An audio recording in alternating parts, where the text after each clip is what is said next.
The federal government is pushing ahead with reforms to get more Australians driving electric cars. While much of the focus has been on how to bring down the price of EVs, there's another social equity dilemma that's holding millions of people back. Installing chargers in apartments is not only costly, but a logistical headache for owners, let alone renters. Emilia Terzon reports.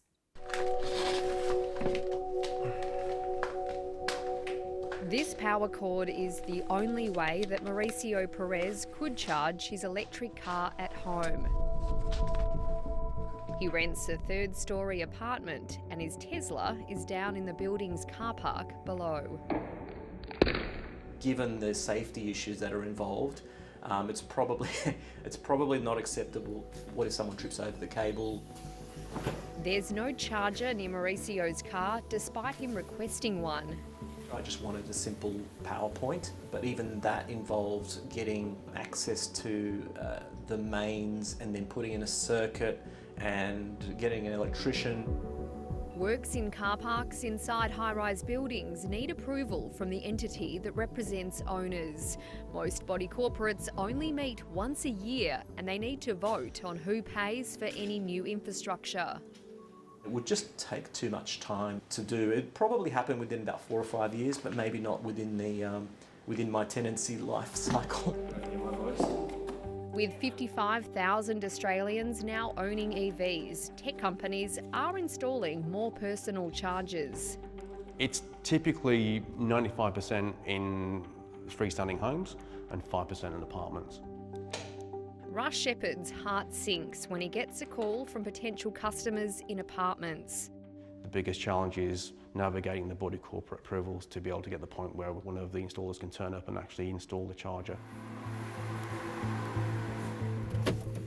Peter Morton's body corporate voted to install 2 chargers for residents to share. At least 80 people here want to buy EVs in the coming years. Really, the only other practical option is to explore the potential to have EV charging boxes within your allocated car space. There's 250 units in the building and just 2 chargers cost $20,000. Complexity here is not just cost and commitment, it's actually having the capacity in the building to power. Alan Liang runs an install company that also does apartment jobs. Residents will have their own meter. It's very expensive to have to wire all the way from their meter. The cost, in our experience, can range from sort of 2 to 4 times that of a home installation. From October 2023, new high-rise buildings will need to allow EV charging, but this doesn't help the residents who are living in those that are already built.